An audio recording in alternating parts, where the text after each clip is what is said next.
पाखी और रोहन के पापा अपने एमबीबीएस के टाइम हॉस्टल में रूममेट्स थे। सेम ईयर में डॉक्टर बने, कभी किसी मेडिकल कॉन्फ्रेंस में तो कभी किसी म्यूचुअल की पार्टी में। सेम प्रोफेशन होने की वजह से दोनों का मिलना बना रहता था। टाइम के साथ उनकी फ्रेंडशिप और स्ट्रॉन्ग होती गई और दोनों की फैमिलीज भी एक दूसरे की कंपनी काफी एंजॉय करती। फिर वो टाइम आया जब दोनों के बच्चे शादी लायक हो गए। कई मैट्रिमोनियल साइट्स पर रजिस्टर किया और रिलेटिव्स को भी कहा अगर उनकी नजर में कोई अच्छा रिश्ता हो तो बताएं। एक दिन रोहन की माँ ने रोहन के पापा से रैंडमली ही पूछ लिया, पाखी हमारे रोहन के लिए कैसी रहेगी? पापा कुछ पल तो शांत हो गए। माँ ने कहा, मेरे माइंड में यूं ही आया था, बस छोड़िए, भूल जाइए इस बात को। पापा ने हंसते हुए कहा, मैं तो ये सोच रहा था कि पाखी की फैमिली को कब बुलाया जाए। दोनों ने रोहन से पूछा तो उसकी हाँ थी। पापा ने फिर अपने दोस्त का नंबर डायल किया और कहा, बड़े दिनों से मिले नहीं, आ जाओ कल सबको साथ लेकर डिनर पर। पाखी की फैमिली को कोई आइडिया ही नहीं था कि ये डिनर महज एक डिनर नहीं होगा। अगले दिन डिनर के बाद आइसक्रीम खाते हुए रोहन के पापा ने अपने दोस्त के आगे रिश्ते की बात की तो वो भी खुश हो गए और बोले, मेरा तो इस तरफ ध्यान ही नहीं गया था। मैं घर जाकर पाखी और उसकी माँ से डिस्कस करके तुझे फिर बताता हूँ। उस रात पाखी के पापा ने जब सारी बात उसकी माँ को बताई तो उन्होंने खुश होकर कहा, रोहन वेल सेटल्ड डॉक्टर है, परिवार भी देखा भाला है और दोनों फैमिलीज भी एक दूसरे के साथ मिक्सअप हैं। उन्होंने पाखी को अपने रूम में बुला के उससे इस रिश्ते के बारे में पूछा तो उसकी भी हाँ थी। जल्द ही दोनों घरों में शादी की तैयारियां शुरू हो गई।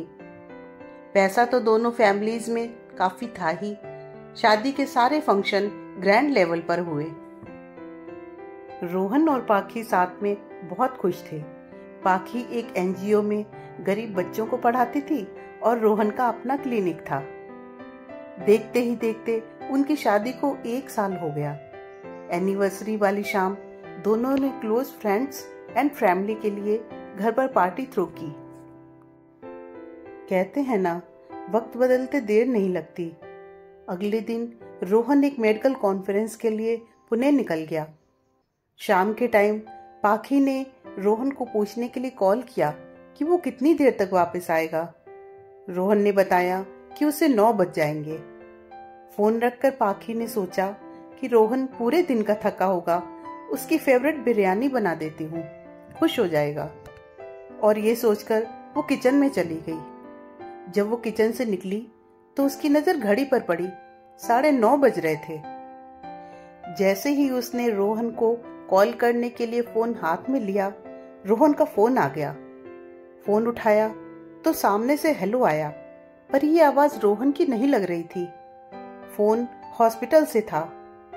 रोहन का एक्सीडेंट हो गया था। पाखी ने रोते रोते हॉस्पिटल का नाम पूछा, गाड़ी की चाबी उठाई और हॉस्पिटल जाते वक्त रास्ते में दोनों फैमिलीज को इन्फॉर्म किया और हॉस्पिटल बुलाया। जब वो हॉस्पिटल पहुंची तो नर्स ने बताया कि रोहन की हालत बहुत क्रिटिकल है और काफी ब्लड लॉस भी हो चुका है। पाखी के पैरों तले से जैसे जमीन ही खिसक गई। काफी देर बाद जब डॉक्टर ऑपरेशन थिएटर से बाहर निकले तो उन्होंने इन्फॉर्म किया कि डॉक्टर रोहन अब नहीं रहे। पाखी और सब फैमिली मेंबर्स विश्वास ही नहीं कर पा रहे थे इस बात पर।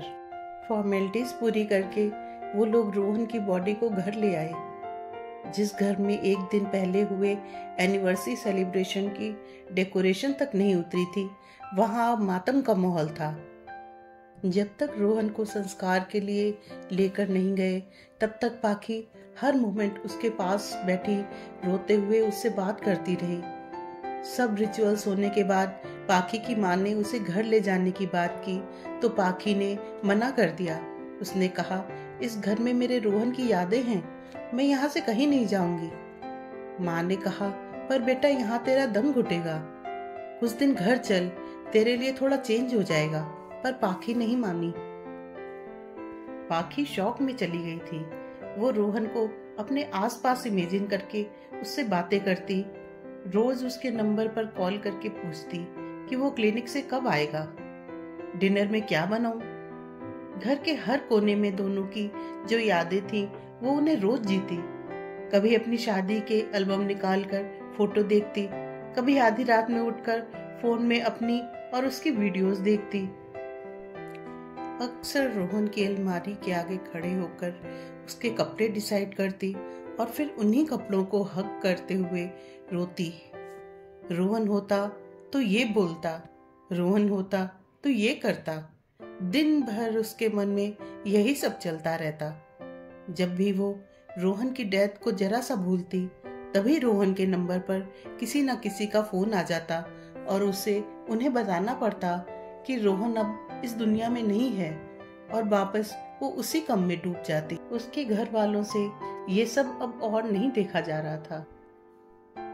दोनों फैमिलीज ने बैठकर बात की कि ऐसे तो पाखी डिप्रेशन में चली जाएगी, उसे अब इस सब से ध्यान हटाकर लाइफ में मूव ऑन करना होगा। उन्होंने डिसाइड किया कि अब से वो पाखी को घर से बाहर निकलने के लिए एनकरेज करेंगे ताकि उसका माइंड डाइवर्ट हो। पहले पाखी बहुत मना करती रही, फिर उसने घर वालों का मन रखने के लिए वापस एनजीओ जाना शुरू किया। पहले दिन जब वो गई तब वहाँ एक स्टाफ मेंबर ने जब अपनी एनिवर्सरी की खुशी में स्वीट्स खिलाई तो पाखी को फ्लैशबैक में सब याद आ गया। उसकी एनिवर्सरी का दिन, फिर वो एक्सीडेंट। वो खुद को रोक नहीं पाई और अपनी कार में जाकर रोने लगी। उसकी मम्मा का कॉल आया तो पाखी की आवाज सुनकर समझ गई कि कुछ ना कुछ गलत है। उन्होंने पूछा, क्या हुआ? पाखी ने जवाब में बस इतना कहा कि मैं घर आ रही हूँ। थोड़ी देर में पाखी घर पहुंच गई। मम्मा की गोद में सिर रखकर अपनी बात बताते हुए बहुत रोई।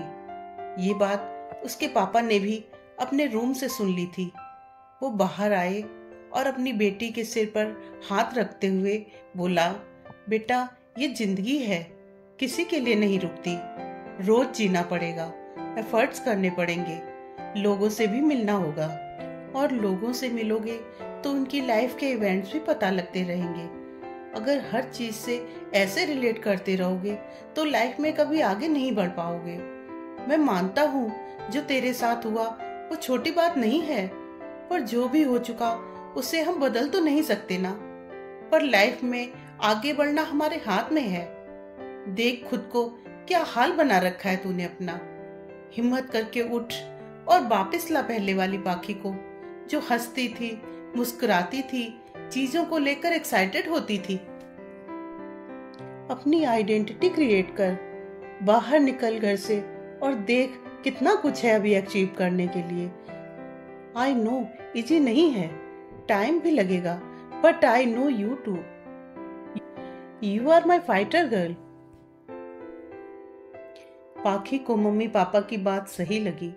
उसने खुद को एक मौका देने का डिसीजन लिया। वापस रोज एनजीओ जाकर बच्चों को पढ़ाने लगी। फ्रेंड्स एंड फैमिली के साथ टाइम स्पेंड करना शुरू किया। वक्त लगा, फिर उसने धीरे धीरे सब संभाल लिया। किसी फैमिली मेंबर के लाइफ लॉस से कोप करना बहुत डिफिकल्ट होता है। लाइफ उसके पहले और बाद में ऑलमोस्ट अपोजिट सी लगती है, बट अगर फैमिली का सपोर्ट हो तो संभलना इजियर हो जाता है, हिम्मत भी मिलती है।